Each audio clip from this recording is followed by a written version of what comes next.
Hello and welcome to a brand new season of Survivor Social, the Survivor podcast where we dig into Survivor through the lens of the social element of the game. My name is David and I'm joined by the incomparable Tegwyth, and we are also joined by the self-described feral, brave, and friendly legend herself, Survivor 44's Maddy. Maddy, how are you?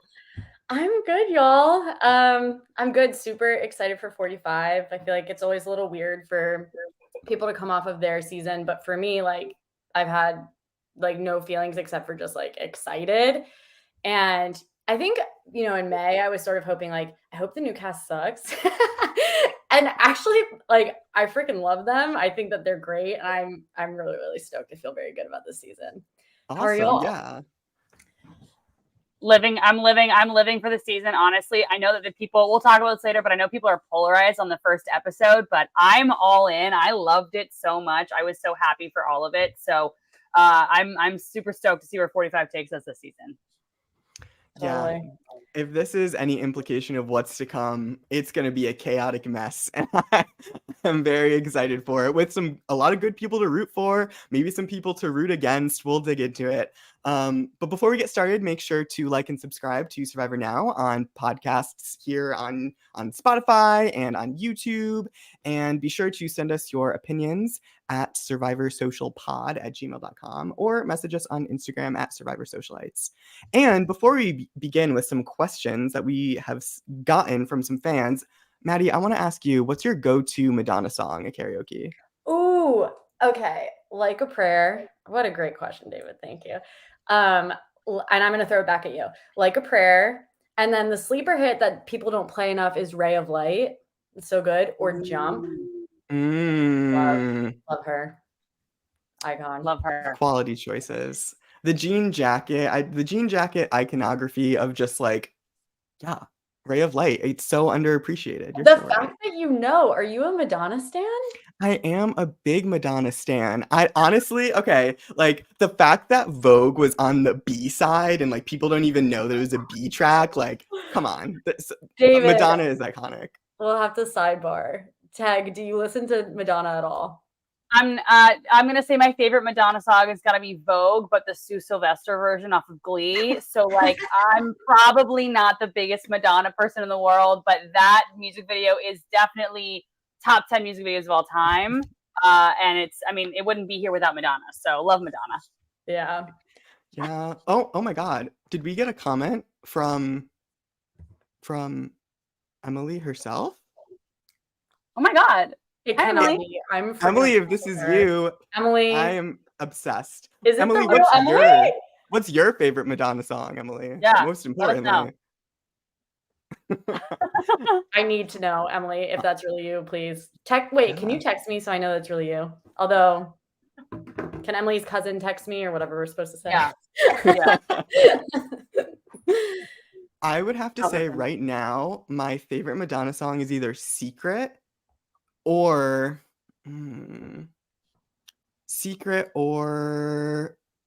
the one she won like a Grammy from Bedtime Stories or whatever. I can't remember the name of it. Oh, Take a Bow. Oh my God. Oh yeah. The music video. I thought I knew Madonna. I don't. I clearly don't. I've known none of these songs that have been brought up right here. This is very embarrassing for me. Wait, you guys, hot off the press. Emily's cousin is actually here. Emily's cousin. Tell Emily we love her. Yes. Emily, yes. We love you, even though it's not really you. It's not you at all. We love your cousin so much, like absolutely obsessed. Also, obsessed. Emily's from Maryland. Material Girl. Oh my God, I'm so obsessed with her. And she came from my boy Bruce too. So like that's how you know the love is real. Yes. Like I contractually by being besties with Bruce, have to have Bruce's back. But I was like, Bruce, I love her. I'm sorry. I was like, everything she's saying is so right. We'll get into it. Yeah.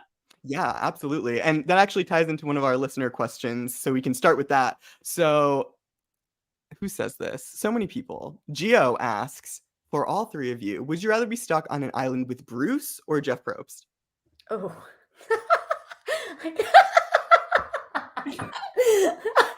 You guys go first. That's like, I don't know, because here's the problem. I think I'm going to probably have to say Bruce, and it's not because I don't love Jeff Probst.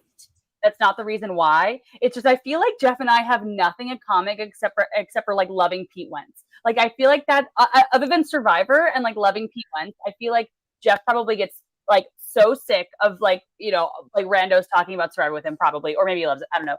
But I feel like Bruce and I might have some other common ground. But I feel like Jeff and I, it's like he plays tennis with Pete Wentz, like Fall Out Boy's in their band. So like there's that.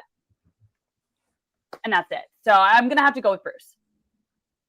David, I need to know. What's yours? Yeah, Bruce, no question. I'm from Connecticut. I think there's like a Connecticut, Rhode Island, like New England connection. I just love his sense of humor from what I've seen of him.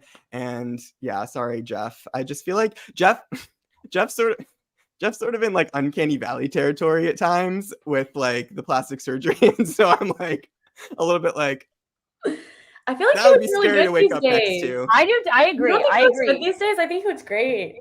I don't know. Maybe it's just because I was rewatching Cook Islands and there was like peak Jeff with the cowboy hat, and I was like, oh yeah. The cowboy hat is so good. Maddy, what's your answer? I would love to hear Jeff answer this question, turn around, because I'm notoriously not a Jeff kind of girl, and it's nothing about me liking Jeff or Jeff not liking me. It's like Jeff has a certain kind of like female player that he roots for, and I don't think that I'm it. Mm-hmm. So, but then again, like I love Bruce. He's like my brother, dad, whatever he is. But I also spent a long time with him on Ponderosa, and we love each other, but we also drove each other crazy. So it's like, can I pick neither? Like the thing with Jeff is I actually think we're very similar, like very dominant personalities, very like intense. One thing I love about Jeff is it was really fun to see him when the cameras stopped rolling. Like he's very self-deprecating, which so am I. And when his guard was down, like I really, really liked what I saw. But when he's in control mode, I'm like, we both like to be in control. So every time we talked, it was like, nah, you know. Mm-hmm. But I love Jeff Probst, much respect. It's really cool out there to see him. He truly, really runs the whole show. And it's kind of hard to see criticism for him out there because I'm like, you guys don't understand like the talent that this person has. Like and I have no reason to want to like, I don't know, embellish because I was out first and I don't really think I'm his cup of tea anyway. And still I have to say like props to the dude. Like he's quite talented. Anyway, don't put me on an island with either of them, please. All right. Neither. We'll opt for the third option of Madonna. Yep. The unspoken option. Dog Dad Dom 85 asks Maddy, how do you think you would have fared with the season 45 cast? That's a good question. I've been thinking about this one because I saw it on the Instagram. I think that looking at this cast, it's obviously a young cast. I mean, there's like 7 28-year-olds, and I'm 29. At the time I played, I was 28. So, you know, this is a cast for someone like me. I think it's more of a challenge for people who are maybe a 28-year-old who feels like an older spirit, or maybe someone a little bit younger. Or, you know, like a Bruce or Julie, who I love. So I think I've met some of these people's cousins, and we, from a social perspective, like really just very naturally like vibe. So I have to say that I think I would like go further than I did on my season. But who's to say? I don't know. Our season, I think, was more of like an old school Survivor where it's like people from different, it felt like it was a bit more of like varied paths of life and different ages and things like that. So this one's like a little bit more homogenous in terms of age, but really interesting still. I love like all the really big personalities, and yeah, I think I probably would have done okay on 45. So what you're saying is that Survivor 44 was casted like a microcosm of the real world, like what Survivor was initially supposed to be. Oh my God, that's incredible. I can't even fathom that idea. I'm shocked by that. Yeah, I was actually texting Kane earlier, and we were saying that Lulu's a little bit like Ratu, and probably more like the 44 cast, like blown out, because it feels like a tribe where like it's not really meshing, and there are like two people that really mesh, and it's obvious who. And Kane and I, it's not in the edit for 44, but we're like, that's us. Like we were the only two that were like a natural duo from the beginning. So yeah, it's interesting. There's commonalities, but it's a pretty different cast. It's a very different like setup. I think it'll be a really different season, a really different game. Yeah, it's crazy. Yeah, awesome. Do we have time for one more question before we start? Let's do it. Cool. So the last question that we have here is from Mike L. And he asks, Maddy, what was your audition tape like? What do you think caught casting's attention? My audition tape is crazy. It's like I come in like on a bikini, on a skateboard, and I'm like, I could probably remember what I said.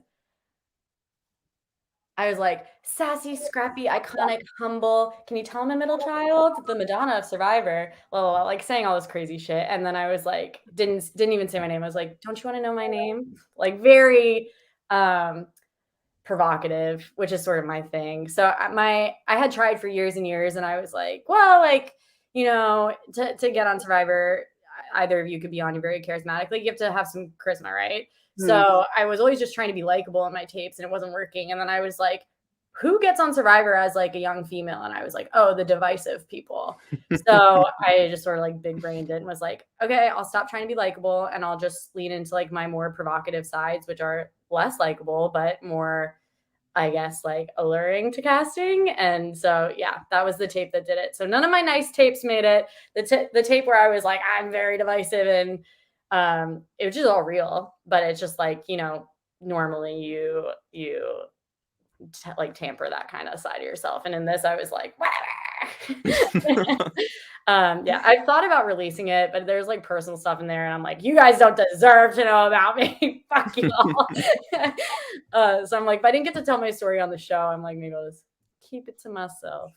But I've thought about it. I might release it. It's kind of fun. Yeah, maybe for, you know, if we start like a Kickstarter and people fund it, you know, maybe for the right dollar amount. I guess to reframe, to answer the question, I'd say like my advice to folks is like, don't try to be likable, try to show tension, and like say why you'd be good for the show, but also why you'd be bad, and show how you're likable, but also how you're unlikable. It's that self-awareness that they're really looking for. And if you don't have that, you won't get cast. Or if you're super unaware of what's going around you in kind of a funny way, maybe you will also get cast that way. Very true. Like Delulu, or like hyper self-aware. Yeah. You gotta be on like one of the ends. You know what I mean? Naturally. Well, yeah. Oh, thanks so much, Ollie. We'll see what happens. Keep your fingers crossed. Which I guess leads to the last question from a listener that we have that I'm willing to share, because some of them, one was asking about your opinions on Survivor Thailand, and I don't think that's a good use of our time. But slide into my DMs. We can have a dialogue. Wonderful. I'll send that person your way. The last question was, do you ever see Survivor in the cards for you ever again? I wish. It's funny because like a lot of the comments after my season were like that I was like delusional or whatever. And it's like, I'm actually very practical, and practically speaking, I'm probably never going to play Survivor again. Like, I know that. But I also like think that if there was a certain theme that had to like be fit into, I'd probably be a name. But I don't know. I don't think I'm Jeff's cup of tea. I went out first. Like, I don't think that we're going to have a returning season until 50. I don't know. I don't want to say too much, but I probably won't play again, it sucks. But let me say though that your boot episode was probably one of the best premiere episodes of recent memory, in my opinion. I vividly remember being like watching that episode and just like freaking out. And I'm pretty sure I sent you this video of like me reacting to your boot, being like, I was so shocked. And I'm pretty sure I was speechless for like 10 minutes after the episode, which never happens. If you know anything about me, is I am rarely speechless. and the fact that I just was like so shocked. I literally think about that episode often. And so I would love for a Maddy season. Just like make a season around you. That would be like, that's the dream. You're so sweet. Thanks. Redemption I would. for you. I would do it differently if I could. Literally, like today, Kane texted me and he was like, because he just caught up on 45 and he was like, I wish we had that straightforward of a tribal. And I was like, Kane, we could have. Like, it was like me trying to like be stubborn and have my way and all these things. And it's funny because like people are like, go out there and swing for the fences and la la la. And I'm like, honestly, play it safe. Learn from me. Like maybe you won't ever get to make your big move, but like go enjoy the island and stay as long as you can. Like don't do what I did. I would seriously like I would do it differently. I really would. Just because like 3 days is not enough for as much time as you put into trying to get out there. So yeah, thank you. I'm glad you like my episode. Like I'm like, I love it. Okay, I would do it differently. And that does make a lot of sense, whether or not people want to hear it. If the theme of Survivor is adaptation, evolutionarily, if we're going to get like nerdy for a second, the traits that are the most successful in life, and I don't mean humans, but I mean like animals and plants. When people think survival of the fittest doesn't mean the strongest. Fittest doesn't mean the largest or the loudest or the most bold. That means whoever can adapt to the situations and the environment around them the best. And usually that does not call for you being, you know, a firecracker and insane and popping off all the time. So totally co-sign that. Yeah. There is an element when you're out there where you're like, I have to deliver.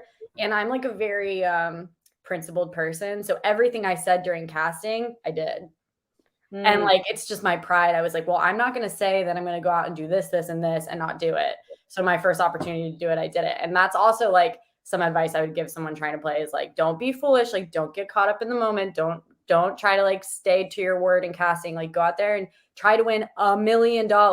My friend made $1 million. Like it can be you if you get the opportunity. So the stakes are real. And anyway, 44. Well, 44 is in the past. 45 Yes. It is your time to shine. So What there we a are. career.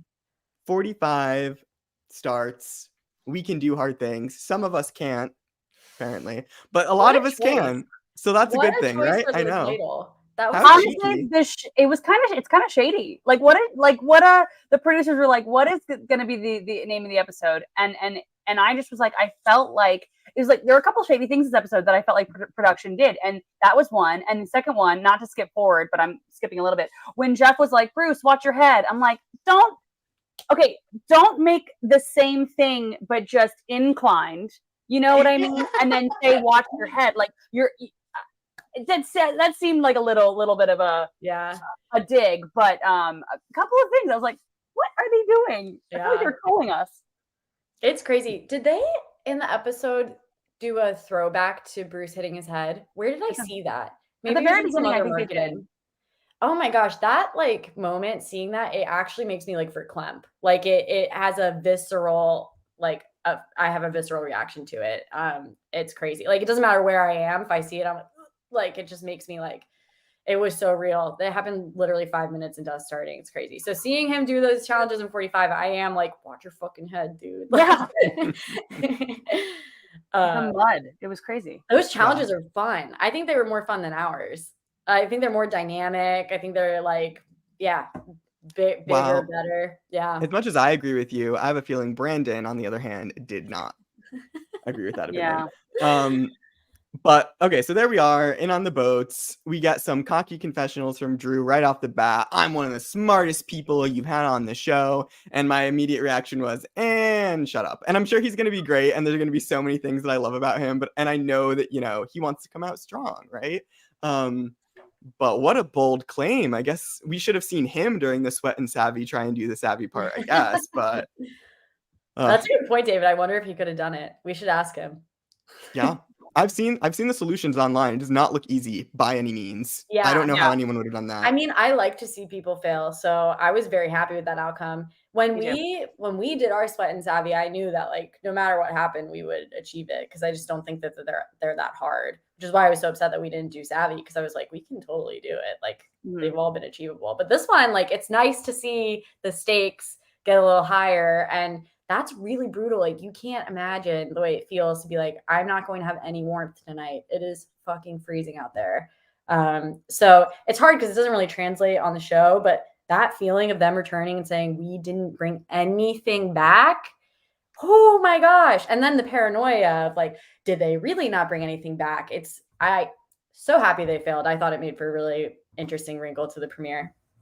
I agree. I totally agree. And the thing that I was also thinking was, I remember in like the last 3 premieres, I was like, what? I kind of thought that the Sweat and Savvy was almost a waste of time. I was like, okay, just show us that they did it. Don't show us how they figured it out, and just show us that they have the stuff at the end. Like, this is like a waste of screen time. Show us camp life instead. I don't care, because it felt like a guarantee. And so then when they cut to this, I was like, oh my God, they're wasting our time again.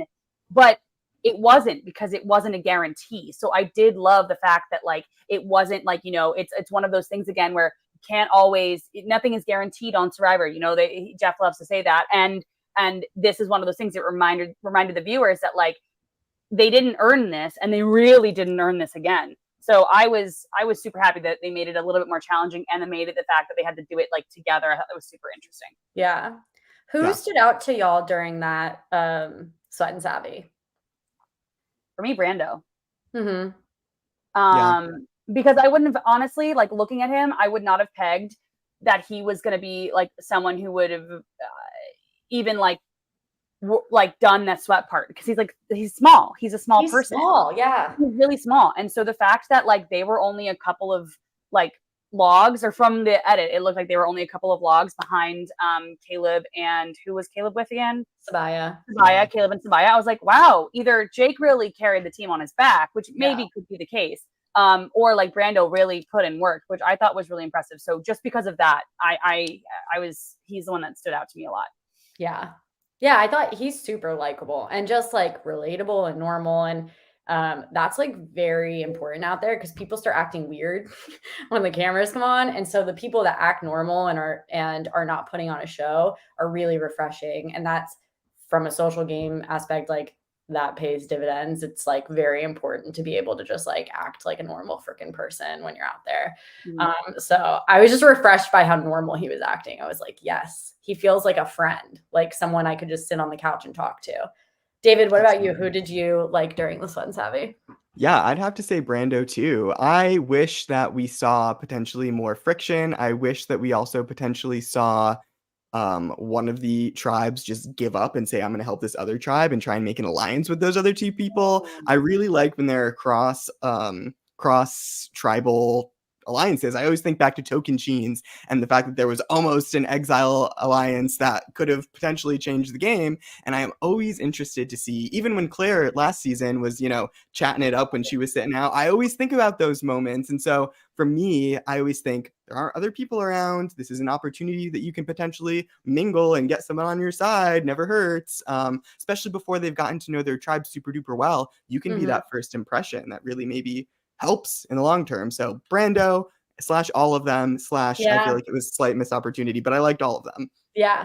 Yeah, it's a good cast. Like I feel like everyone's likable, and even that, like you mentioned Drew and like an unlikable moment. For me, it depends on what kind of people you like. Like I like complicated people. Like he's not like at first glance like someone that you would be like, he's super like nice or like, you know, whatever, humble, but he's interesting to me. And like I want to see the layers to him. And it's like that's what he's fronting with, but what's behind that? Like it just makes me curious. So I think like, and I really like the way this was edited. I thought everyone got well, I actually saw the confessional count. So it wasn't actually like very even, but it felt like everyone popped and we saw a bit of everyone. And in the Sweat and Savvy, I like fell in love with Sabaya.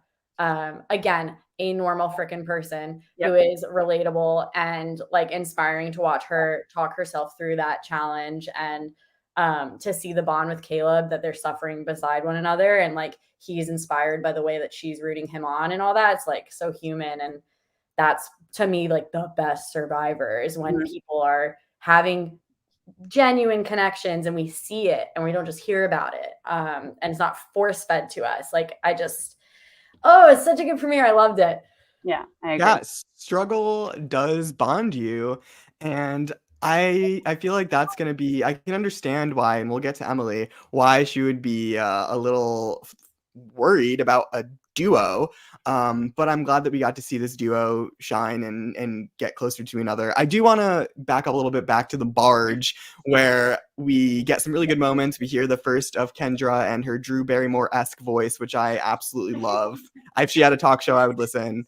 Me too. And we also hear from Emily about Bruce being mentally prepared and having an advantage, and not the best social move right off the bat, but I certainly enjoyed it as a viewer. What did you both think? You Maddie, go go first, ahead. Meg.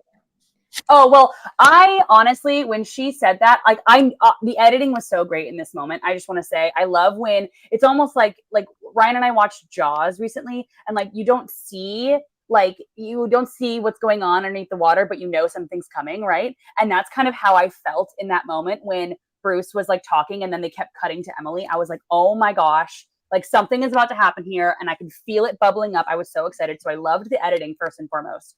But also I just was like, this is when I always think to myself, like, what actually happened? Like, was it actually like this moment? Like there probably wasn't like this, but if it was, I was like, wow, she really did. She just did that. Like that was the thought I had. She just did that. And Yeah. I feel like I had a big smile on my face because I was like, yes, we are like 42 seconds into this season and there's already some chaos and I am absolutely here for it. Like I love it. And the faces that Bruce was making, just like I was like, Bruce, I totally get it. Cause I was kind of like going back between like, why would you say that about Bruce? And then like, I love this. I was like conflicted internally in myself. So I thought it was like an amazing moment, and what a like iconic way to essentially kick off the season, right? Like we're 5 minutes into the episode and this is already happening and they're not even on the same tribe. Like It's so good. It's so good. Yeah, she's epic. I freaking love her. I think like as someone who played, I have a big personality. I'm very direct like Emily. And so being like, seeing some of myself in her, I think that's what you do as a viewer. You see yourself in people and that's who you like or don't like or want. You imagine who you would work with and who you wouldn't work with. And it's really fun to watch as a fan again. But I see a lot of myself in Emily and how direct she is. And all I was wanting to do on that mat was stifle who I am and shove it down and just be quiet. And I gave some I was the first person to get a question on the mat for my season. And I said something lame and it didn't make the edit because I said something totally vanilla because I didn't want to out myself the first thing I said. So to be watching after our season and see this woman just out herself immediately and say like, this is who I am. And I have a contrarian opinion. And it's so brave. It's so refreshing as someone who played the game and felt like I really pushed down who I was. And then also everything she said was freaking right. It's true. Everything she said. And I thought Bruce did a really good job. I was with him when I watched the premiere and I thought he did a really good job of angling his responses in a way that wasn't too aggro, but also sort of disqualified what she said. But her points were so true that they still held weight. I was like, she still made her point, even though you tried to deflect. And he did a great job. And it's like, that's if you're going to say something, then it has to have impact that will outweigh the social repercussion of being outed as someone who is outspoken and going to throw you under the bus. I just thought that it was, I don't actually think it was bad gameplay. And I think some people were commenting that it was. And if she can make it through this critical point of it being a popularity contest and people keeping you because they like being around you, I think it will play to her advantage because then she is positioned as someone who is not just overwhelmingly liked by everyone, which makes you a huge target in Survivor. So I liked it. And just as a viewer, I liked it. Yeah. So I don't think it was bad gameplay. I won't say it was I won't say if it's good or bad gameplay, but I don't think it was bad. And from a viewing perspective, I thought it was really fun and much respect to Emily. As someone who played, it's hard to just open your mouth like that. So very cool. Absolutely. It does take a lot of nerve to be able to do that, which I admire. And I do worry though. I think about those contestants in the past who have called out captains or people who have returned. I think about South Pacific and Christine being like, well, coach is just a temporary player. And, Emily didn't say that in the same way. But I also think this really opens up a really interesting conversation about returning players, because the text Mhm. is they're a threat. But Mhm. the subtext is everyone's still going to want to work with them, or a lot of people are going to want to work with them. Like, if you think back to Guatemala when it was the first time they did that, people were still itching to work with Bobby, John, and Stephanie. Maybe it's because they were starstruck, but a large part of it is they do have knowledge. They do Mhm. have things that you want, so it Mhm. benefits you. And yeah, the text is that they're a threat. The subtext is people, inevitably are going to work with them. If people want to feel that they have something to benefit from someone, because I think a lot of the personalities that play Survivor, and now everyone's a huge fan, is like you want to do it on your own. It's a very individualistic game, and it's an individualistic venture. So you want to be the star. You want to be the person who carves your own path. Nobody wants, I think, now to be led to the well and told to use the smoke to fend off bugs. And they want to say, no, I watched and I know. And so when we see Bruce at camp telling them, don't weave pom fronds, it's a waste of time. Absolutely true. Everyone who's ever played Survivor will tell you that. But it's like, Bruce, they don't want to hear that.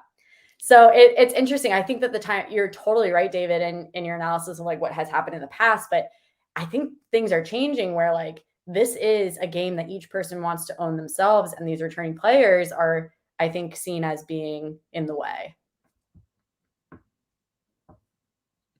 Oh, Oh, Tag, Tegwyth, we can't hear we you. can't hear you. That is so weird. Yeah, I don't know. Her opinions were just too hot. They broke the internet. Can you hear me? Yeah. Yep, you're Okay. back. All right. No, all I was gonna say was I think that's a very, very well put and a very good perspective or interesting perspective, because I never actually thought about that. Because I always, am just like thinking about like, oh gosh, you really want to get these threats out because they're a threat, right? They're a returnee. But I had never really put it into the perspective of like people might not want to work with these people nowadays just because you kind of want to do it on your own and make it on your own and pull yourself up by your own bootstraps and not wanting to be told some things. And I feel like it's a very interesting perspective. And the weirdest thing about this, all of it, in my opinion, going into the season was in my head, I was like, why would anyone think that Bruce was a threat? Because I've said this on some of my lives or my TikToks or whatever. I'm like, I've been concussed many times. And like, I have no memory of any of that. And so there is obviously like, you have to, work your way up to like all the pregame stuff and all this stuff. But him on the beach, it's probably gone for him, or at least fuzzy, because like when I got my first concussion, I don't have any memory until like 24 hours later. And so like I was just in that was my brain thinking like, oh man, if Bruce is on the season, if I'm on the season with Bruce, like he was injured. He was like, and he wasn't just like, oh, my leg is injured, which is bad. I'm not saying it's not, but it's like your mind, it's your mind. And like, he clearly, I don't know. And so it was so wild to me to think that like people right away were clocking him as a threat or something, because I like going into it was like, there's no way, because if anything, he maybe doesn't even remember like more. I don't know. But so seeing also that whole interaction, I was like kind of shocked that it happened, not only because, I was shocked that she even said anything on the boat, but also I was shocked that it was even that big of a deal, because I was just like, I didn't even think it would be. I was like, oh yeah, he was barely in the season. You know what I mean? Yeah, well, it can be blown up because it's one thing that everyone can agree upon sets him apart from everybody else. So if you've got that ammunition, you really don't need any other reason, especially in the beginning. If you're fishing for a super easy reason, it's like, okay, sure. He's the different one from the rest of us. Yeah. Bye. And I have to say, Teg, like what you're saying is true. And Bruce will say that too. Like, I didn't even get to play. What advantage do I have on people? But as someone who played, hearing what Emily said is absolutely true. Is so much of what you're dealing with in those first 3 days is imposter syndrome. And am I a flub? Was I supposed to be here? Like what? I don't know, these people are like talking more than me. Like, am I extroverted enough? Or you're just in your head like a lot. And Bruce already knows he's supposed to be there. He has now been hand selected twice to play Survivor. And I do think that that's an advantage. He's been through the 5 days of silence in pregame. Silence. It drives you crazy. If we're all extroverts and we identify ourselves by bouncing ourselves off of other people, what happens to you when you no longer have people to talk to for almost a week? you lose your identity. You have an identity crisis. Truly, this happens in pregame. And so he does have an advantage on them. He's hitting that beach fresher, less in his head. And with those, more basic tactical, like, I know that we need to get water before the sun goes down. Things that you would not think would matter, that do matter in those early days. So I think that, like, he's right that he thinks I don't have anything on any of you. And she's right to say, no, you do. And you're already speaking with authority. And oh my gosh, I loved it. I thought she really dunked on my man. I love him. Great moment. Yeah. And so the first challenge happens. Reba McEntire, the Fancy tribe, wins the tribe supplies, which Fancy is a cover, by the way. I just need people to know that. I think it's common misconception that Reba wrote Fancy. She did not. Bobby Gentry. The big takeaway from this podcast, everybody, is Bobby Gentry did Fancy first. It's a little more bluesy, has a little bit more twang to it. You're welcome. Y'all, what does Reba mean in Fijian? It means falcon, I think, or hawk.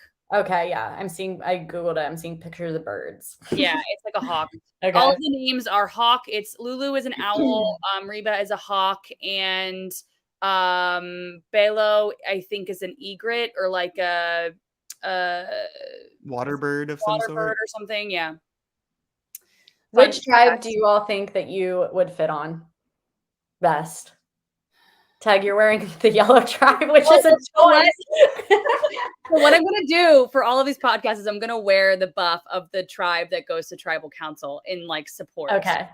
But I also feel like I kind of want to be on Lulu. I don't know why. I feel like Brandon and I would get it along really well. I actually might be the odd person out, but I really like Brandon. I think he's being so real. Like, if anything, that's probably how I would be. I would probably be crying a lot. Be very, maybe not great TV, but I would be very, like, I think about my first week of college, like I talked about this in another thing, my first week of college, it was like my entire live stream to go to my college. And my first week of college, I was an absolute wreck because I was like, okay, I'm here now. What do I do? Mm-hmm. This is my entire live stream. I've been working for this since I was 5 years old. What do I do now? Do I just like continue on? And I kind of was like how Brandon he's on there. Yeah, it's really relatable. If you've been working for this for forever, what do you do? You know? Yeah. So I kind of am like, I love Brandon. So I feel like I'd want to be on Lulu. Long story short. I love Brandon too. Go Brandon. David, which tribe would you want to be on? Honestly, I think I'd want to be on Belo because automatically you're with Bruce, which is just like amazing. And I just love Bruce. But I also really love the all girls alliance on Belo as well. And I would hope that I could like be like, I'll be your gay best friend. Take me in. We can take out all of the men. Just save me for last. And that would be my appeal. Not sure if it would work, but and Kelly's from Connecticut, so I think we would have that in common. But yeah, I'd probably say Belo. Yeah. What about you, Maddy? I'm attracted to chaos, so probably Lulu. But obviously, like, the tribe that I think is like in best standing is, I actually wouldn't say Belo. I would say Reba seems to have the most, I don't know. I would say like mellow people. They're the only ones that took their shoes off when they were doing that first thing, which really bugged me. So on the barge, on the boat, like when you jump in the water, for some reason, only Reba took off their shoes. And when Brandon was having trouble getting out of the water, I'm like, firstly, you're wearing tennis shoes. Like, that is so weighing you down. Don't jump into the water with tennis shoes on if you can avoid it and if you don't need them. Like, if you're walking across a balance beam, maybe you need your shoes. Like, if you have other things, maybe you need your shoes. But in this challenge, you did not need your shoes, and Reba were the only ones. And I said it, and then Steven Fishback tweeted it like 4 times. And I was like, okay, fine. I'm not the only one that saw this. Thank goodness. Yeah. That's such a small detail and a really good point, because that's almost like second time player move to take off your shoes, because I don't remember a ton from playing Survivor or the challenges, because you're in like total like throw your body at the wall mode, like you're panicked. But I remember hitting the water on our first immunity challenge and swimming and feeling my sneakers. and you're not thinking about anything. You're just thinking like, go, go, go. And the only other thing I remember besides go, go, go is, oh my God, I'm swimming in sneakers and it's harder. So that's so real and really interesting that they took their shoes off. I wonder if someone read like a Reddit thing or who commanded that. Like we gotta find that out. Yeah. I thought it was because I mean I'm originally from Florida, and so I have swum with my shoe with like tennis shoes on before. Swim on accident. Like I fell into Had done swam. Yes, that. Or like jeans. Never get into water with jeans. They just weigh you down, and tennis shoes. I was like, take your shoes off, please. I hope they learned.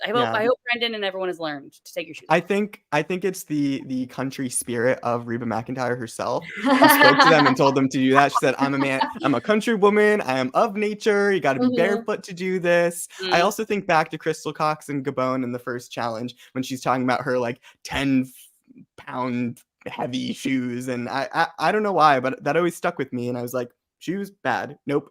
Especially I love water, the callbacks, David. You're an encyclopedia. It's so good. Unfortunately, it's wild. Unfortunately, when I close my eyes, I just see you pick a season and just like it's a Rolodex. That's just how it works. Awesome.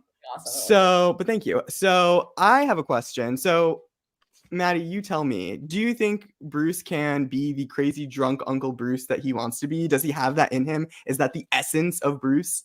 That is the essence of Bruce. I would say that Bruce is more naturally crazy drunk uncle than he is dad. And he is like totally a family man and like so sweet, and he's coach and he puts everyone before himself. But he also is a Leo and a huge personality. And there's a reason he was cast on Survivor. And sometimes I wonder, I'm like, did they cast him as the family man, which is one side of him? Or did they cast him as like this maniac who I know and love? But I think we're getting crazy drunk Uncle Bruce. I don't think we're getting Survivor 44 like football coach Bruce. I think we're getting like he's playing with house money. Like I think he's like, fuck it. As he should. Yes, absolutely should. Yeah. Yeah. I think he can pull it off. The question is, as we talked about, like the whole cast is young. And as someone who's on Ponderosa with Bruce and a bunch of young people, I mean, it's isolating. And he spent a lot of time with us, but there were times where he would have to go off by himself or just go off with me or whoever he felt like was the person who could be an adult with him. And so I wonder, like, who will that be on Bello, knowing him and knowing that, like, any person trying to keep themselves sane far away from home, like, needs that. So I'm curious to see who that person is for him and how he integrates with this younger crowd. Yeah, that will be really interesting. I saw in the preview for next week's episode, he was getting wild, and we'll see how that ends up for Bruce. Oh my God. I'm keeping my fingers, toes, everything crossed for Bruce.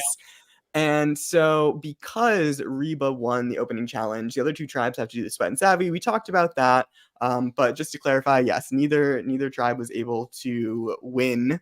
And so as a result of that, they were still empty-handed. And then we go back to camp. And first, before we hear about the skepticism from Emily, we do hear from Hannah, I'm just not a survivorly person. I just want to lay down in the shelter that we don't have, but I want to lay down in it anyway. And was this the first red flag for either of you, or did you just brush it off like, she's just, a fish out of water. She's like Suri in Panama, where she's like, I don't like leaves. Like, what did you feel?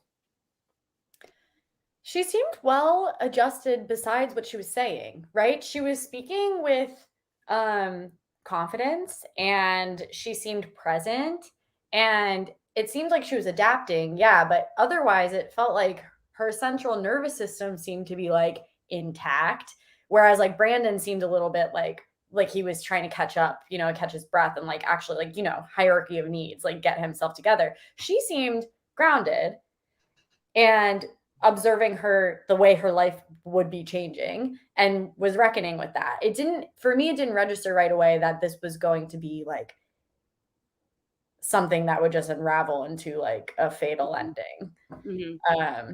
I don't know. What do you think, Teg? I totally agree. I felt like the word that came to my mind when after reflecting on all of this is like she was very present in my mind. Like she was like aware of what was going on in the sense that like, you know, when you have like when you're hurt or something, you're like, oh, my arm hurts, but I'm like, I can work through it because you're aware of the pain, but you're like kind of like, no, I'm fine, I'll work through it. That's kind of how I kind of saw it. Like I'm aware of something that's wrong, but you know, because I'm aware of it, I can kind of help myself get through it. Is kind of how I saw it. And so it wasn't until honestly, it honestly wasn't until Tribal that I even got the sense, because I just kind of felt I didn't even think of a world in which that this would be a possibility, because it hasn't happened in such a long time. I mean, in this way. So I was just kind of shocked. Ryan put the idea in my head where he was worried that Brandon was going to get voted out. And then because Brandon was voted out, then she would leave because he was like the back, like that, like it was going to be like a double thing at the tribal council. Because if he was voted out, then she was like, no, I don't want to do this anymore. Kind of a thing, which I felt like maybe was more of a possibility going into tribal. So it wasn't, I had no idea, honestly.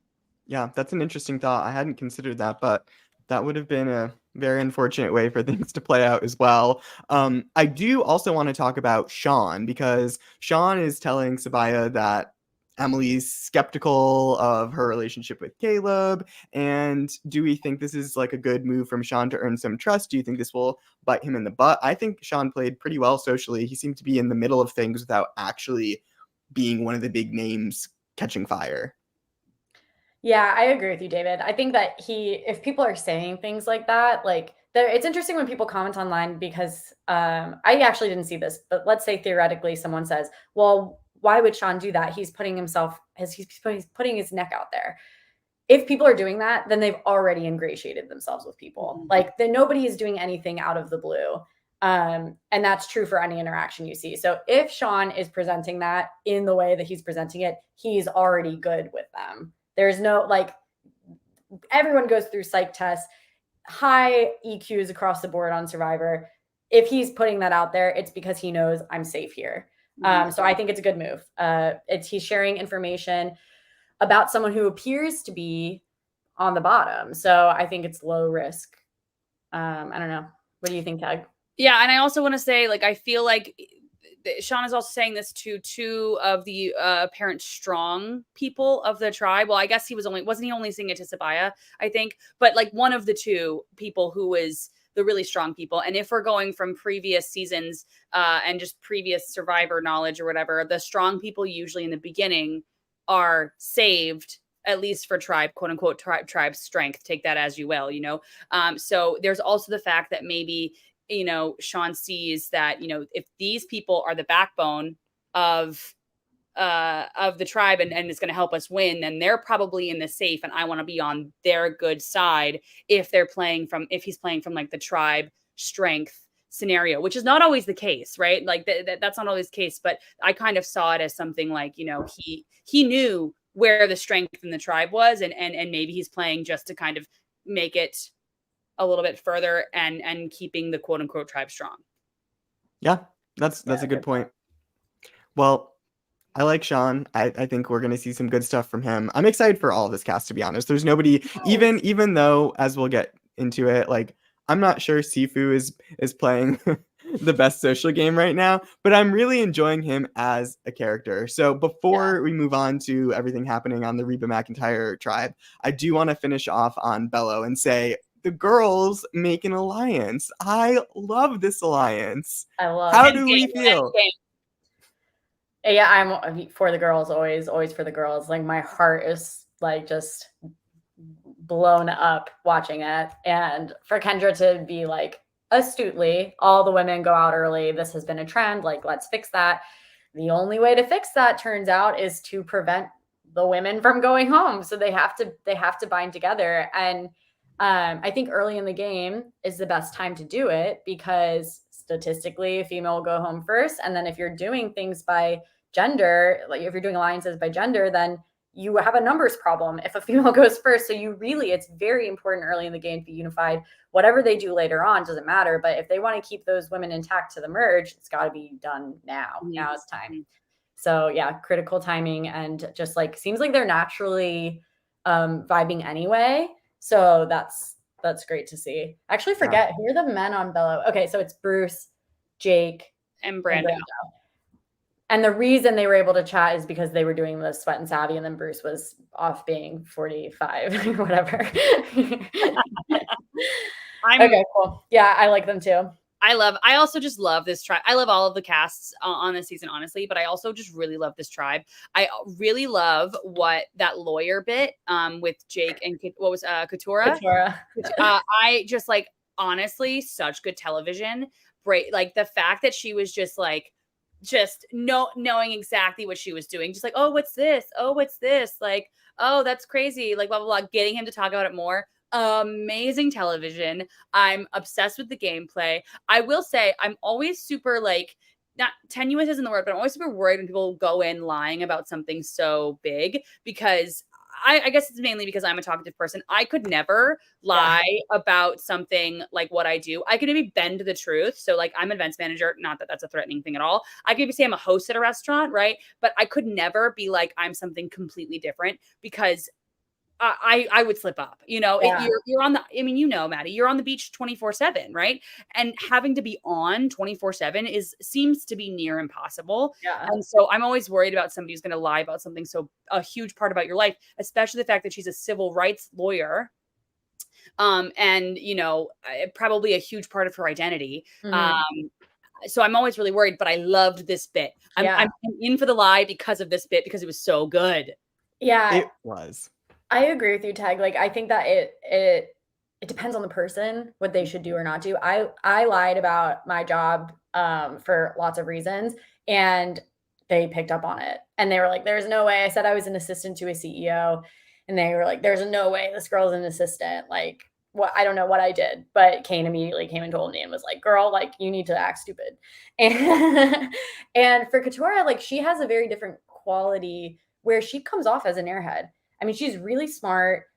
She's like got this like non-threatening affect that having this lie, I think, is the right decision for her. And let's see, like, hopefully she can, to your point, keep it together. But I think it's really going to work for her. And I think that it really plays to her advantage, being that she doesn't come forward like someone who would be, this intense, high-powered person. Only because of, it's just the way like that she gives space to other people. Like, she's very interesting to me. I think she's got a lot of qualities that can keep her under the radar, even though she is a huge threat, in my opinion. So I think we saw a little bit of this, and I liked what we saw. I'm super excited for her. And at the very least, we know that everything with her job isn't going to go the same way that it went with Josh last season and explode in that way. So at least we know she won't share a similar fate, because I think it would be incredibly hard to recreate something of that kind of epic proportion. Love you, Josh. Some of us just aren't good liars. I'm not a good liar either. And you know what? I appreciate that you own it. We'll see. We'll see how everyone on 45 fares. But we go to Reba and we see Sifu living his fantasy, running and jumping through the jungle, almost giving me like similar to Danny last season with his like somersaults. Absolutely obsessed with it. But it's funny because we hear him in confessional be like, "No one knows that I'm doing this," to immediately cutting to everyone knowing that he's doing it. And then him being like, "I'm playing a Tony stealthy game." And Dee being like, "He's playing like Tony." And I'm not saying that in a good way at all. That was such a fun moment. I always love, so first and foremost, I love that it's like fun, right? Like, I love that felt like a fun little thing. I loved the, like, honestly, I love that they're casting people who are like willing to have fun like this. Like, to me personally, like, that seems like too big of a risk, right? But I love that there's somebody on the island who's like willing to do things like this so early on, because it makes really interesting television. And I think it'll make really interesting things happen in the future, because they're willing to kind of take these risks. And I just like, I'm obsessed with the fact that he got caught like listening in on people's conversations. Like, so iconic. Yeah. I love it. Like, One of my least favorite things about Modern Survivor is like how everyone watching you is an expert now, and so you can pick apart anything that someone does, and it's like, shut up, who cares? Like it's a TV show, like it is a game, but let's remember it's a TV show too. And I think that it's really fun to watch him, and I loved how like little agility he had in deflecting when they were like, he's like. Yeah, it's funny because I wasn't really spying on you. It's like, are you joking? That is the best you've got? I love that. Like, that's so human. He got caught with his pants down. Like, it's hilarious. Yeah. Love Sifu. Love the energy. High And physical agility, low social agility. Yeah. So good. It's so iconic. Yeah, it was great. Great cast. And like, who else is on Reba? Like J Maya is on there. I'm super excited to like watch her. We didn't get much of her from the first episode, did we? Yeah, but I get the sense she's a great narrator. I feel like this cast has really good narrators, like people who came not just ready to play, but also ready to like tell their stories, which is sounds obvious, but is not always the case. And I think they're just so well-rounded in that way that like you think you could pass the mic to any of them and I'd be like, I'm gonna get an interesting perspective. So refreshing. Like I really, really like them. I wonder if it's like an age bias thing where I like see myself in all of them and that's why I like it. But I just really feel good about this cast and I wanted to hate them, but I don't. I love them. So I'm really excited for the rest of the season. They're making it hard for you to hate them. And that's, yeah, I mean, I've just totally given up on the hate. I'm like, okay, I love you. Fuck it. Well, it also probably helps because we're not getting these forced flashbacks and we're getting to hear from them. And that was a big complaint of mine for 44 is that like we got to see more of Brandon's pie with like a lattice top on, like that he made more than like so many other things that we could have been learning about. And I'm sure Brandon is a great baker. And if he ever moves to the UK and is on Great British Bake Off, I will support him. But I just did not feel like that was a great use of our time. And I'm glad that even though we had a few flashbacks, we're hearing voices and stories from the individuals themselves, which I think is most powerful. Yeah. Yeah, I will say I just started watching The Challenge for the first time. I only watch Survivor. I only care about Survivor. People always ask me if I want to do other shows. No, thank you. I don't care. I have no desire to be famous. I have no desire to be on TV. I just love Survivor. All that said, I started watching The Challenge because some friends are on it. And it really makes me appreciate how even bad Survivor is like the best TV out there. Yeah. Just the confessionals, like being able to like have momentum telling a story instead of just laying out facts of what we've just already seen happen. Yeah, even bad Survivor is like great TV. So this like with the 90-minute episodes, like I sound like a CBS plug, but I'm really excited because I'm like, yeah, we're going to see the best of Survivor. We're going to see these people that are so well cast, have genuine human connections that will carry the story of what happened whatever 4 months ago while they were on the beaches. Like that is so cool. And I can't wait for it. Wait, who was holding a pie? Brandon caught him. Yeah, and there was like a flashback. I talked about this so much on the podcast last season. Just like him with this pie and it had like a lattice top, and I'm like, yeah, what are we doing? What's funny is like their whole angle for him is like he's a Renaissance man, and it's all very true. Like that was true the first day we talked. Like he was just regaling us with all the stories of all the crazy stuff he's done. Like he's a backcountry snowboarder. Like he does like everything he does it well. And he does a lot of different stuff, but surely they could have just showed, us talking about that versus here I am with my pie or whatever. He did a lot of like photos of all of the different things that he does. And I feel like the pie was up there for a good solid 30 seconds. That is so funny. Seconds. Yeah. And because I just black out his face anytime. No, I'm kidding. Like my eyes start twitching. I'm kidding. Little known fact about Brandon. It was not Reba. It was not Bobby Gentry. It was, in fact, the multi-talented Renaissance man, Brandon, who wrote Fancy. I was wrong. I was wrong. He does it all. We're all wrong sometimes, David. It's okay. Yeah, at least I know the Madonna catalog. No one can get me on that. But you really Reba won my heart. I guess so. Likewise. So before we go on to the immunity challenge, one of the last things that we see on Reba is that Austin gets the beware advantage. And in this case, it's a series of tasks, and he can't vote until then. And the first task is to decipher the code on the tribe flag using a little strip of the code already. Do we like this?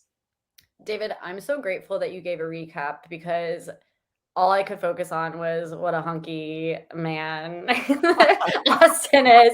I was with Helen and I turned to her, I went, there's some tight underwear. I was like, how those get through wardrobe? Because they check. They're like, is it too tight? Like, are your nipples showing? Like, they check all your wardrobe. And I was like, I feel like this is not suitable for TV. Anyway. Sorry. Look, if Chris Underwood, never mind. If Chris Underwood could be on edge of extinction the way he was, then I think that the rules are just non-existent at this point. I'm not even kidding. Me and Helen were just like whispering the end. I didn't know what happened while he was reading that paper. So thanks for telling me. So there's a piece of paper and he has to hold it up to the tribe. Okay, whatever. That's cute. I don't think it's that hard to do.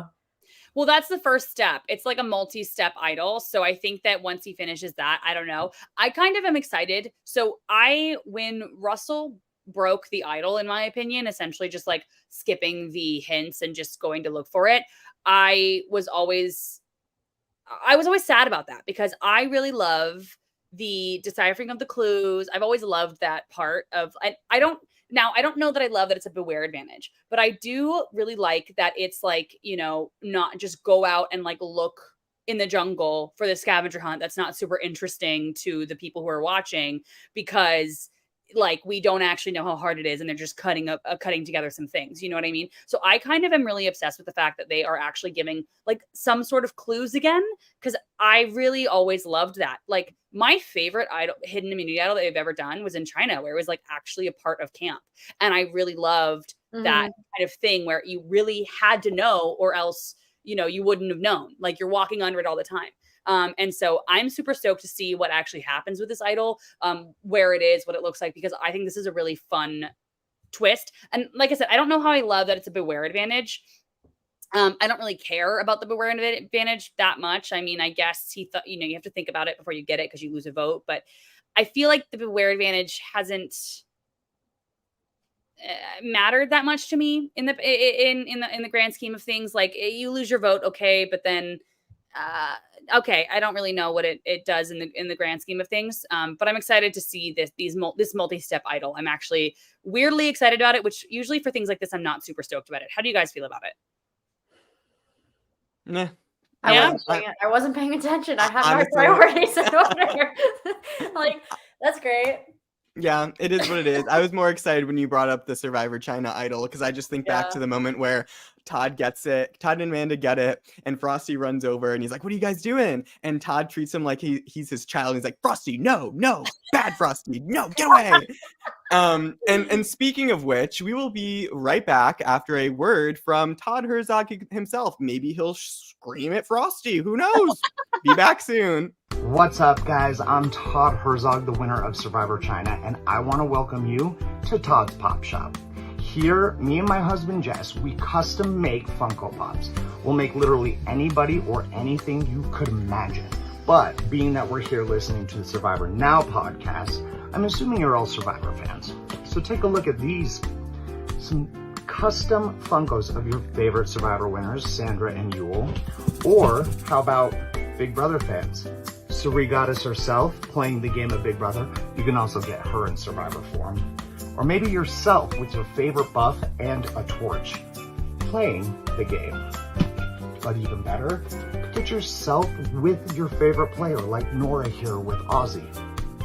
And since you're listening to the Survivor Now podcast, if you mention this ad, you will get $10 off your first order and free shipping. All season long, Survivor 45 should be a good one. Mention this ad, $10 off and free shipping. I'll be watching too, still a diehard fan to this day. Hit me up on Instagram, Todd's Pop Shop, or toddspopshop@gmail.com, or on Facebook, and I will see you soon. Unfortunately, he did not scream at Frosty, but maybe we can reach out and get that for, a special one-off ad or something. I would love really that. Like the bossa nova music in the background, very jazzy, very snazzy. What I loved even more, though, was this immunity challenge, because the beginning of it, or part of it, was a throwback to some challenges they've done in the past, like the coconut basket part of it from like Micronesia and South Pacific. I don't remember which other seasons they did it on. If you're listening and watching and please comment. I would appreciate that to fill the gaps in my mind. But yeah, how do we feel about this challenge? Anything stick out besides Brandon? Not to me, honestly. I felt like it was a little different than we know how I feel about, all of these challenges where they're always the same thing in different fonts. So I felt like this one was at least a little bit different. I liked the coconut. I liked, that little aspect of it. But I always just kind of feel like the way it ends with the puzzle is it just matters about the puzzle usually. But I didn't hate it, nor did I feel like I was like obsessed with it, which I feel like is a good place to be for a challenge. Maddie, did you feel any which way about it? I really liked it. Yeah. I was saying to Helen, I was like, this is better than our first challenge. I love the wall. I love like the really high stakes, like fucking sink or swim, like figure it out situations. And it's just like so dramatic with like the human element of like stepping on one another. And I really love that. I do agree with the puzzles. It's like refreshing that there's a great equalizer, but also like stale that there's a great equalizer, because it's like you want people to have to perform. But obviously like Lulu would just be totally doomed without that great equalizer. And so then we would be having the discussion of like, it's not fair that you don't have the puzzles. And anyway, I love the drama, high drama challenges. So the wall for me is like, I love that aspect of any challenge. I thought it was really fun. And this is like a very Maddie thing that I noticed, because I just grew up with 5 sisters, and like I always see things through like a lens of like gender and sex or whatever. So one thing that was true in 44 and true in a lot of Survivor is like the person to start the challenge is usually a man. And having played Survivor, that's because you get told, I'm going first. And it doesn't matter if you're like more athletic than the person going before you or younger significantly than the person going before you. If there's a dude, he will tell you, I'm going to go before you, and then give you a reason why. And you just go, okay, yeah, go ahead. So I loved that Sabaya was in that shit. Like my girl started those challenges, and that is something that maybe not a lot of people would notice. But for me, someone who watched Survivor as a little girl and then played Survivor and felt like, I was limited in what I could do because of gender roles and things like that. I was like, get in there, bitch. Like, I was freaking out. I was so happy. So that to me also was a highlight beyond just the challenge design, just like seeing her go out there. I love Sabaya. There's no secret. I tweeted it. I was like, I love her. So yeah, that was cool. I like to see that. Yeah, that was an awesome moment. You're right. I hadn't caught that from my myopic man point of view, but like that is awesome. And I hadn't even thought about that. I'm sure that does come up. I'm sure that's true. Historically, it's always the men. And sometimes we rarely get that insight of like the conversations before the challenge, but it's almost always a guy being like, it's going to be me. I'm going to be doing it. It's throwing hits. Like it's always like, and I always say, if there's one thing about me, I'm very like, I'm not confident about a lot of things, but one thing I am confident about myself is my hand-eye coordination. And like, I'm really great at throwing stuff, but it's always dudes who are a part of like the throwing part of like the challenge. And I remember she was in there throwing the coconuts, and I was like, yes, yeah, there are ladies. The coconuts. Emily's cousin has told us that maybe Sabaya wasn't the only woman starting the challenge. I love that. That's awesome. Yeah, that is amazing. And just to add some context, because people will be like, that's not true. One of like my only memories from Survivor challenges is like literally being told, we're going to go through the mud before you because we'll be able to clear out the mud with our big bodies. No, there was plenty of mud. Bodies had nothing to do with it. It's all optics of like, I want to be seen running first and whatever. So it's very annoying little small detail that happens. And I love the way that 45 is approaching this as like the best person's going to start the challenge. As it should be. It should be. And I actually found a moment very funny, and maybe Emily's cousin can illuminate this for us, but as Brandon is struggling to get through the mud, it cuts to Emily flatly saying, "You got this," and like the most like unenthusiastic, honestly. And I thought it was like, it's probably because she's incredibly exhausted and she's trying to catch her breath, but also still trying to be supportive. But it just made me cackle. It sort of reminded me of last season when Carolyn was inside of that contraption, and and then we get Carson being like, "Yeah, woo." I think that's for what it different read to me. reasons, because I think Carson like is normally very animated and like sincere, but he was just sick. He was And what I love empty. about Emily is like how That's dry true. she is and just like is not gonna do like a dance monkey dance like thing ever. Like if she's not interested in something or she's not into it, like you will know. And I love that.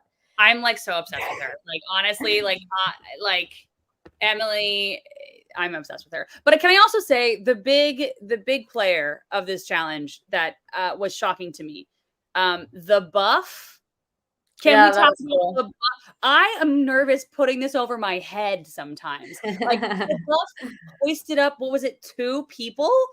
I just like had no idea that kind of strength was in this piece of cloth. Like iconic. Like that was a 7th and 8th team member right there. You know, Jeff was like frothing at that. He was like, "The buff, it's indestructible." It is cool. I'm like, it's on my body. Like people wear it as like mini skirts. I love it. They're incredible. I feel like maybe since they got some more attention, maybe they'll actually invest some time in picking different colors. I do wonder what that's about. There are only 3 colors. Don't you know this, David? There are only 3 colors. You're right. The buy on pink buff that I was telling you before we started that I was considering buying on eBay, pink doesn't exist. There are only 3 colors. Yeah. But men are allergic to pink, David. They can't be on a tribe with a pink buff because I've seen it. They're allergic to it. Me and my limp wrist, never. David, I need to know how much a vintage buff goes for. Okay, so which one are we talking about? You tell me, what's the range? Okay, so I'm really glad we can go off on this tangent. As you can see, I have an extensive buff collection. I'm impressed. Thank you. I have been collecting for a while. It's a problem. My family and friends are very concerned. There have been interventions. They haven't worked, but they're trying. And that's why we're here. This is yes, a roundabout that is way. why we're here. Yes. And I'm not going to stop. I'm buying one right now. So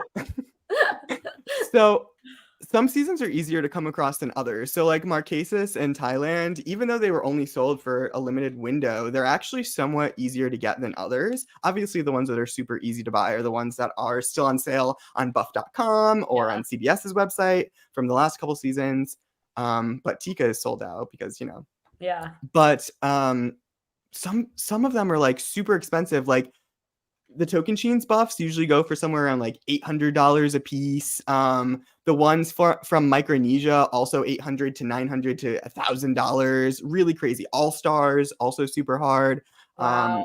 I pounced on getting Upolu because it was a pretty good deal at the time, but South Pacific can go for a really high amount of money. Like, question. It really depends. What's the most you have spent on a buff? Ooh, this Tell is us. Why? Who cares? brutal. Okay, no, I have no shame. So believe it or not, my favorite buffs aren't the ones that are most expensive. So like the Guatemala Yasha buff, I just think is a beautiful color. The unused merge buff from Plow, also a beautiful color. I'm pretty sure the Upolu buff that I bought recently was the most expensive. It was, I think, $210 with shipping in total. I did get into, a minor car accident that day, so it was my way of cheering myself up. Yeah. That was my way of gassing myself up. And life's too short. And I'm just exactly, and I'm obsessed. I'm obsessed with South Pacific, and I want to be a part of the Upolu cult. And since I couldn't be, this is my way of pretending that I am. Speaking of Yasha, that's one of my favorite tribe names ever. Yeah. It's so better than Reba. Sorry, Reba's. I agree.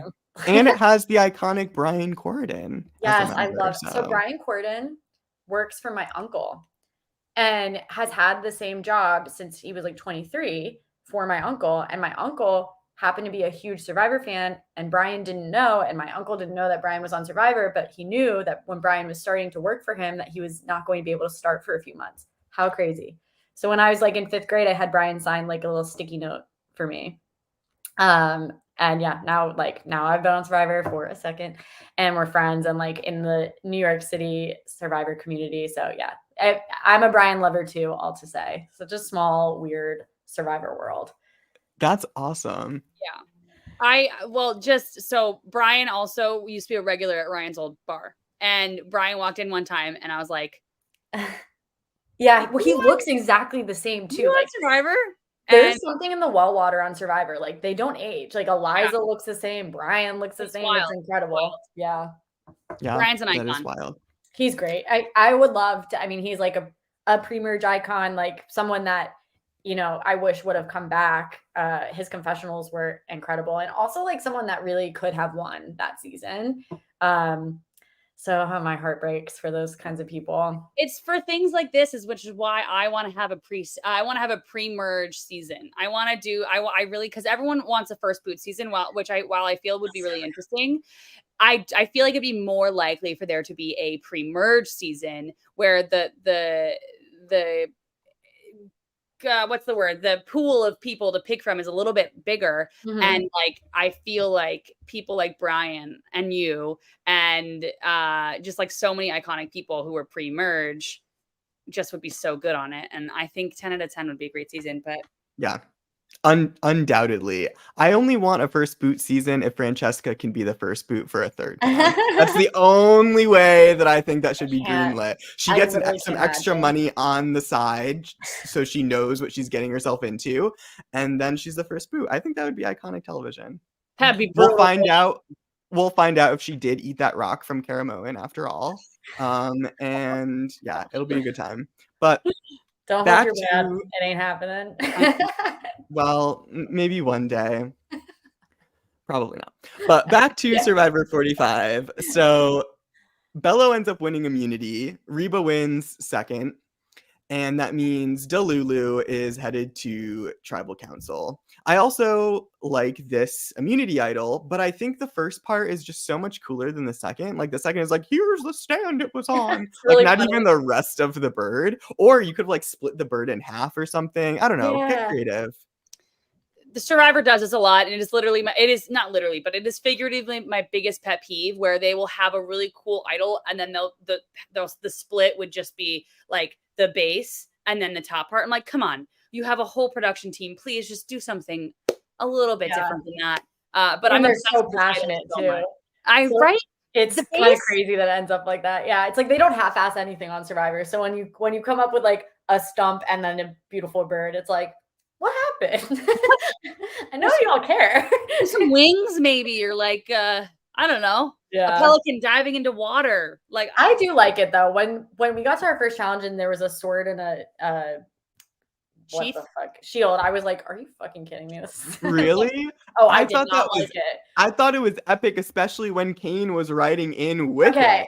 That was iconic. It's fun, but I was like, what the fuck season is this? Like, what is happening? It was Dungeons and Dragons promo. Yeah, I was going to ask, did anyone talk about the fact that there was this like subtext of medieval theme, but like it was never like outwardly? Like, it was weird. It's funny. Riding in on the boats for the opening sequence, we could see that there were insignia on the boats. There was like a castle on Tika, and then for us it was the swords, and then Soka were the two-headed birds. And like looking at Soka, I was like, yeah, they seem like two-headed people. Like they were very Slytherin vibes, like just smiling, but you knew that they were like devils.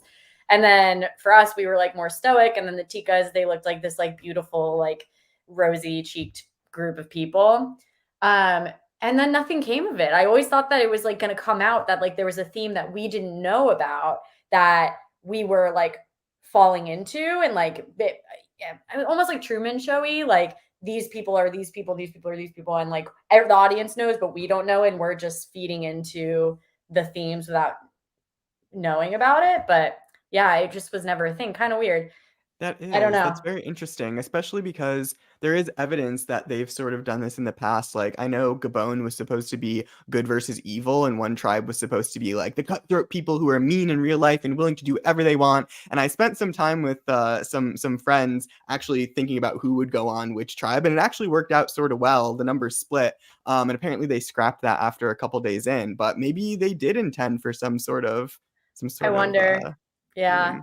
It was an Interesting. unspoken thing, like a lot of tension at the very beginning of the game when we're not allowed to talk, but everybody's like trying to pick up on anything that they can. And I remember Matthew on our boat was like, "Hey, what does that say on that boat?" And then the production was like, "We can't tell you." What do you mean? So yeah, it was very much a thing that just then became not a thing. I don't know. Interesting. So Yeah, but I wonder the significance of the bird here, if we'll ever figure it out, or if it's just kind of cute. But the immunity leaves something to be desired, but next time. just a little bit.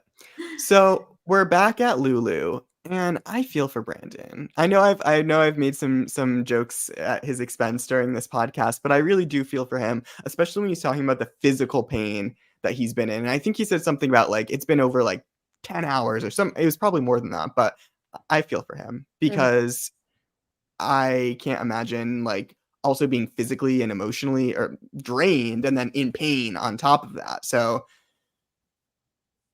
but he did say, I'm a physical liability and I'm going to continue to be a physical liability. And you know what I hear when I hear that? A check being cashed for $1 million. Keep this, go around. Yeah, if that was me, yeah. I'd say, yes, I'm so sorry you're in pain, but we're just going to have to keep you for a little longer. Yeah, there's a couple ways he can play it if he can get back in his body. And I really see him having like almost a dissociative experience, which is relatable. Like I think we all go through it on some level, and then people rein it in at their own paces. And for him, it's like very much become part of the edit. So it must have been taking him a second to get his bearings. But I think Brandon's really smart. I think he's clearly very likable. His social IQ is like very high. And I don't think self-awareness is an issue for him as long as he can ground himself. And so I think exactly what you just said, David, like that is the way for him to play it if he can just catch up to himself. So I'm really rooting for him. Like I love an underdog, and I think who could be more of an underdog coming out of that episode than Brandon. So I want to see him get his sea legs and get up a fucking ladder. Yeah, seriously. He'll be okay. He's a smart guy. I immediately thought of that GIF from Survivor Guatemala of Rafe trying to get up a ladder as well, and he just keeps falling. Or I can't remember what it was. But then I always laughed so much at that, but I realized after the fact, and he said, "Oh, it's because I had dysentery." Like, oh, okay, sorry. Fully did not grasp like the severity of the situation. Yeah. Maybe Brandon has dysentery. I think that's the angle. Who knows? We're Brandon's PR team, we need to hit Twitter right now. I said this earlier, but I really like Brandon. I might be biased because I've seen some of his videos on the interwebs, and I think he's really funny. Like, I think he is really funny, really self-aware, and I'm really, really rooting for him. And it's not because he's like so far deep in like the Survivor fandom. It's not even because of that. It's because I just think that he has a really interesting and funny personality, and I think it translates really well to the TV. Like, I feel like the more I watch Survivor, the more like I went from it being a TV show to it being a game. Now I'm seeing it kind of as a little bit of both. Yeah. And I really want there to be like, I want it to be good TV, but I also want it to be a good game. And I want people who want to play a good game out there. So I just think that like, I really equated it to like, was it David Wright? It was either David Wright or somebody else who was like the first 3 days, they were like really hurting. Like they were really bad. And then they turned it around and made it like a really, really far. I think it was David Wright made it like really far in the game, like his first season. And I'm really hoping that something like that happens. I think he just needs to get his bearings. Like, I think I honestly feel like maybe going to tribal, maybe like whipped it around for him, made him like realize where he's at. And like, I think that maybe, and that's maybe me being hopeful, but I really do. I feel like once you get your bearings, you're used to kind of what's going on. And if his pain is his like acid reflux isn't getting worse, I really hope that he can like make it through. And because I honestly think he'll give some really good television. Totally agree. I want to see this guy for many more episodes. So I hope he can get with it. Yep. Yeah, get your flux in check there. I also here area. right. That's so good. my mind automatically went to Tyson in Blood versus Water and the fact that, yes, did he hurt himself during the season? Absolutely. It was a real injury. But did he milk that injury for all it was worth and then downplay his threat level? Yes. And I hope that Brandon can use this in an opportunistic way for his own gain and be like, y'all thought I had flux. Turns out this was just, a smokescreen and I'm actually an Olympic athlete.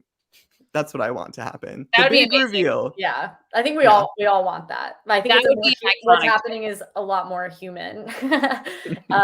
And so I just want to see the full picture of Brandon unravel. I don't want it to just like this define him. So we'll see what happens. Crossing my fingers. Yeah.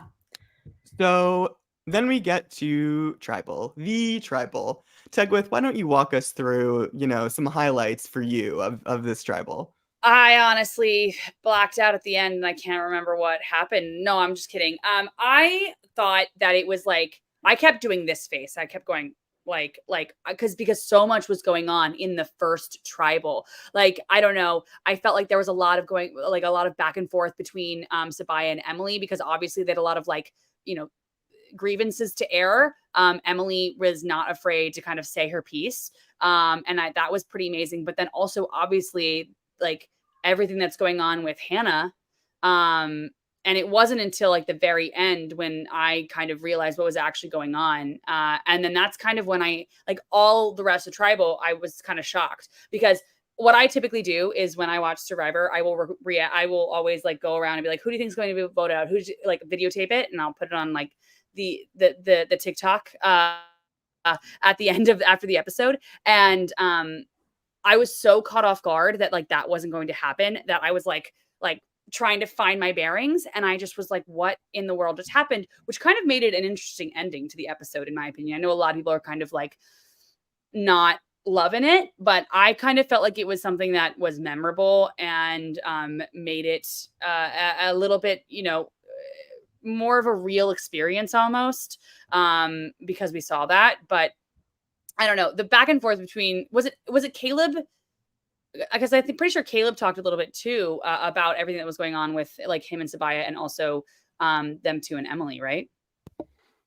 Yeah, and Sabaya makes a really good point about saying like, look, if you want to leave, you can, but like maybe wait, because it might not be the best for the team. And I liked the stance that she took on that. Immediately thought of Dina Bennett in Survivor Amazon when Shauna was sick and not feeling great, and we see Dina in confessional like, I don't care how she feels, she's gonna be here no matter what she wants to do.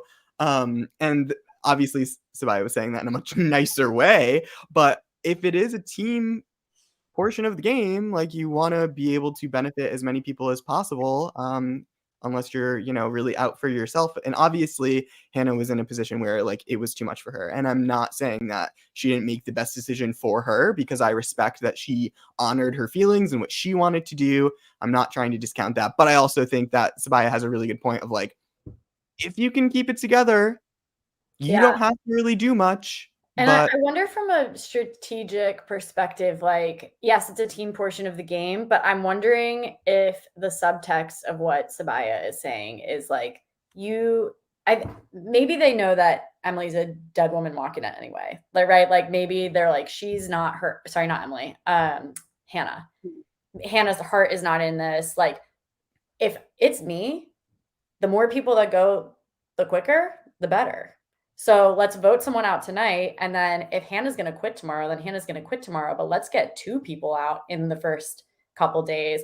And that's just like me. Like some people want to go into, there's reason to believe that going into the merge with numbers is important in the new era, except for 44 had a different situation. But up until 44, well, 41 and 42, that was the case, that you wanted to hit the merge. The tribe that hit the merge with the most numbers produced the winner in 41 and 42. So when we went to play, that's what we knew.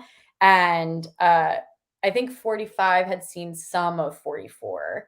I don't know where they were when I don't know who had just gotten out. I think Josh had just gotten out when they left. So hadn't hit the merge yet. Anyway, all to say, I would be inclined to get out as many people as possible. I wouldn't really care about Matt singing. Like, I'm fine with any of that. So I wonder if that's where Sabaya's head is, in terms of like, no, let's vote out who we want to, and then Hannah, if you want to quit later, then you can quit. I wonder if that just wasn't, spoon fed to the audience and that was there. That would be how I'm thinking, and I haven't heard a lot of people talking about that as an option. But obviously, it doesn't matter because what happened. Crazy. Yeah. Absolutely. And so Hannah does end up deciding to quit, and she's very direct about it, which I love how Jeff is like, wait, so let's clarify. Is this what you want to do? And she's like, yeah, I can't say it any more directly. Like, I don't want to be here anymore, which I loved. Like, if that's what you're going to do, stick to your guns. Yeah. Own your choice. And I really admired that. Tegwyth, what do you think? Well, here's the thing. As someone who wants to be on the show, obviously I was a little sad to see somebody quit something that I myself would really love to see, but I also myself have not been cast. So like, it's not like I'm like, oh man, it's not like I'm the alternate, it's not like I'm like the person who would have taken her place. Like it's not feasible for me right now. So as somebody who wants to be on the show, obviously I was like a little sad, but then here comes the part of me that's like, it's a game, right? But it's also a TV show. And I've said this a couple times, but I would much rather have somebody who does not want to be on the show go out day 2, day 1, day 3, then get drug along, whatever, until they see fit and then get rid of her, because this person is not going to be producing content. And the content that they will be producing is going to be, I'm miserable. I don't want to be here.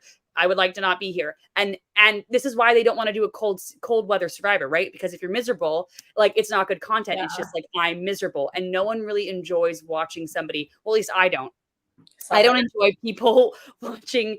I don't enjoy watching them be miserable. Yeah. And so I would much rather have somebody who doesn't want to be there quit day 2 and get to keep the people who will actually give to the gameplay, actually produce some things for the show. Because like, in theory, it was probably Emily that was going to be going, right? And if Emily was the first boot, I would be so upset. Like, I would be really upset, because let me also just say, one thing really quickly, kind of a tangent. Everyone in the Survivor verse has been like, we need someone who's causing chaos. We need a villain. And then all of a sudden, somebody who's causing chaos, and everyone's like, I'm mad. I'm seeing all love. No, I'm seeing so much vitriol. It is really wild to me. I'm like, my algorithm knows me. I'm seeing like people love her, and I'm like, great, me too. I'm seeing like 50-50. It's so weird to me, because I'm like, we all were just talking about how we want somebody who's causing chaos and who's maybe a little bit more of a villain and bringing out like this kind of a thing, and not just all kumbaya. And all of a sudden we have it, and now we're all complaining. Okay, let's check ourselves a little bit. Yeah, but honestly, to that, whatever. Yeah. She's on Survivor because she is unique. Mm-hmm. And a lot of the times people with different opinions or different ways of approaching things are criticized, and whatever. I think it's a good thing. Like, yep. If she's making waves among like all of these people, like, then honestly, she's doing something right. Like, yeah. Fuck it. Who cares? Exactly. Who cares? And I'm so happy she's still in, because in theory, I think she probably would have been the one going if the information that I read was correct. And so I would much rather see, and I'm not saying, I'd much rather see Hannah quit and leave and get to keep Emily than the other way around. So I'm taking a step back. I'm not even positive that Emily was going to go. I mean, that's what the edit made it look like, but I think that there was like very good reason and lots of confessionals that led us to believe that Brandon was a real target as well.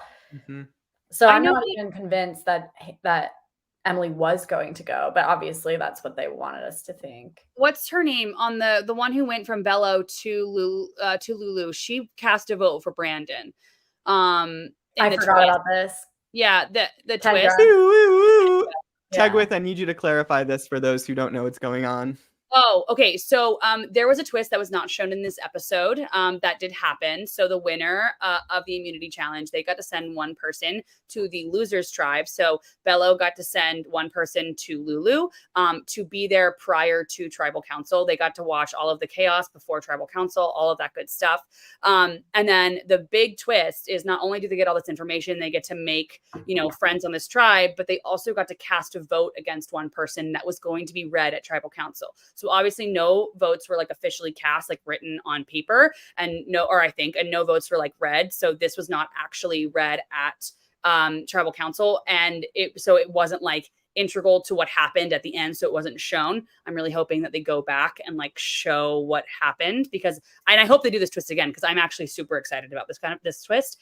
But from my understanding is that Kendra voted for Brandon, in that, tribal. So Having I been, don't know, maybe what? having been at camp with them as they were making decisions. And if you were Kendra with that power, what would you do? Would you be trying to screw up whatever they're trying to implement, or would you be trying to use it as an opportunity to make a bond with them and help them achieve it? It's interesting. There's a lot of layers to that twist. I actually kind of like it. What can we deduce from knowing that she voted for Brandon? Do we think she was trying to blow up their plan, or was she trying to sow a relationship? I feel like convinced that Emily was going to go home. Yeah, I think you're probably right. I think there was probably a good chance that it was going to be Brandon. Like if I take a step back and like look at it a little bit more critically. And I feel like Kendra's the kind of person who would probably in this very beginning stage want to kind of sow some sort of like agreement, but I don't know. I could be totally wrong. David, what do you think? Yeah, I believe that this was the latter option that you presented, Maddie. I think that she was trying to sow some seeds and trying to, set up her game for the future. So also, Tegwyth, circling back to why they're never going to do a Survivor season somewhere cold.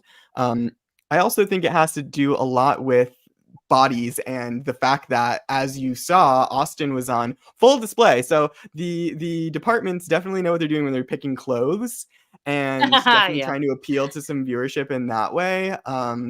Be honest, like we know that that's part of the equation. It has to be a part of the equation. That's why they were casting Mactors for so long in the tweens and 10s and 20s and all of those seasons. So definitely, unfortunately, a factor. That being said, we will be right back after this quick break, and we will then be giving out awards about who played the best socially and who maybe needs some room for improvement. Hi, Survivor Now podcast listeners. I am Katie from KT Designs, better known as Katie Tedesco Art on both Instagram and Etsy. I have been designing and selling Survivor products for over 7 years at my Etsy shop, including replicas like hidden immunity idols and Survivor trading cards with all of the players' stats on the back. I am so grateful for Survivor Now for giving me this shout out and helping me reach even more superfans. I love listening to their podcast. So if you are looking for some really unique reality TV products for yourself or to give a superfan in your life, come check out my Etsy shop at www.etsy.com/shop/KatieTedescoArt.com. And we are back, and it is award season.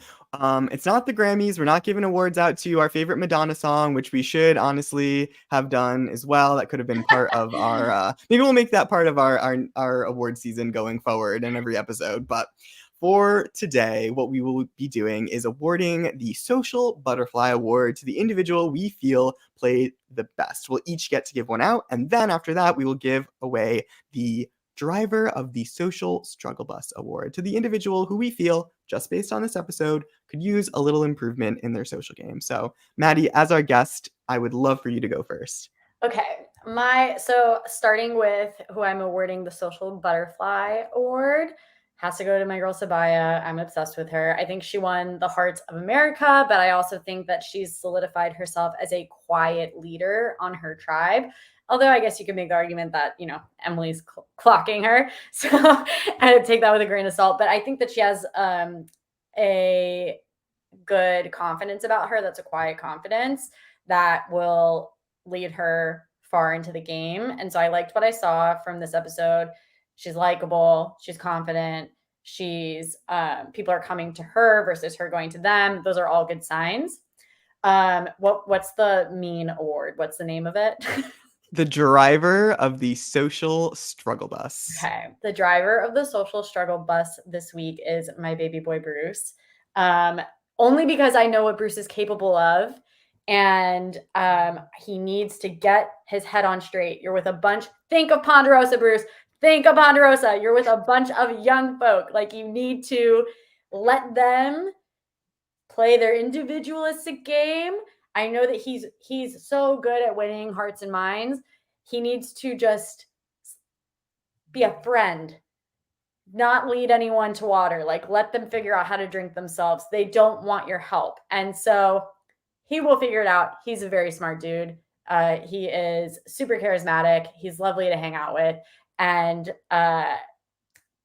just because of the tribe breakdown, he gets the award for the social struggle bus this week. But next week, I don't know, based on the trailers, but hopefully it's like, we start heading up after that. But yeah, this week it has to go to my dear Bruce. I love you. And I know he'll forgive me, so I can say that. Tegwyth, how about you? Sure. So I'll start with the social butterfly. I'm gonna have to give that to Katora. I think that number one, she's in an alliance that I really love. And I'm really excited, and it's a little bit of a different social, like, she's not really building an alliance in this way, but I really love the way that she is using other people and kind of like putting essentially targets on their backs, which is an aspect of the social game, right? And it's not drawing any attention to her. I think it's really interesting, really smart. Ingenious. Ingenuitive or something. That's what I was trying to say, but that's not a real word. Ingenious. Yeah.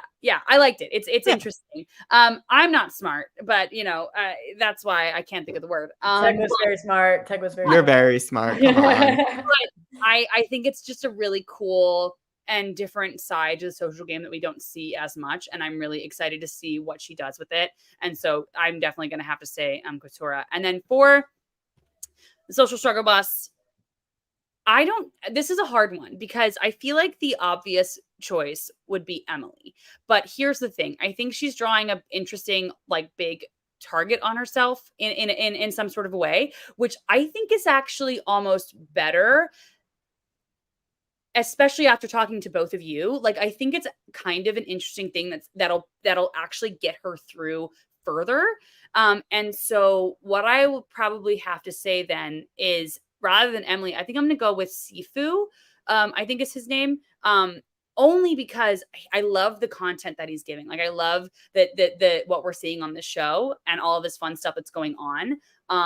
But I just worry that it's just drawing attention to him in the wrong kind of a way. Whereas Emily is drawing a lot of attention to herself. I feel like it's almost gonna help her get it through in some weird way. Like, I feel like it's actually gonna help her in the long run. Whereas this one, I feel like they might see him as somebody who is not super trustworthy because he's been caught spying and he's been caught doing these things. And so that's kind of why I worry for that kind of social aspect of it. So that's why I'm gonna have to give it to him, I guess. Yeah, absolutely. Those are good choices. I'm going to go with a mix of both of yours for mine. So for the Social Butterfly Award, I'm giving it to Sabaya because, as you said, Maddy, and as we've all said throughout the episode, she's just been killing it. And I'd also have to agree for the Social Struggle Bus driver that would have to be Sifu this week, which makes me sad because, yeah, he was super entertaining. But people who do Tai Chi, who are on Survivor, don't always have, the best social game. I hope that Sifu will prove me wrong because he's got a winning smile. And I don't think he'll be leading a cult the same way that Coach did. But all right, those were our awards, and what a great way to start season 45. Maddy, where can we find you? Where can we keep up with all things Maddy? Y'all can follow me at Jeff Probst. Can you hear me with you spelled out all the way for Instagram? And then if you want to follow me on my chaotic Twitter, it's Jeff Can You Hear Me? So no Probst, and the U is just a letter U. Yeah. Proceed with Awesome. caution if you follow.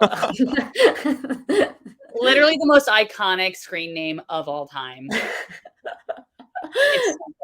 It's so good. It is genuinely. And thank you so much for joining us. It was an absolute blast having you, hearing all of your thoughts on the season. We will be keeping track with all things Maddy in the future. Aw, thanks for having me, you guys. This is so fun. And I want to see more Survivor Social. It's so fish. You guys got ads. You're doing it. Love it. Doing the dang thing. Yes, you Oh, are. yeah.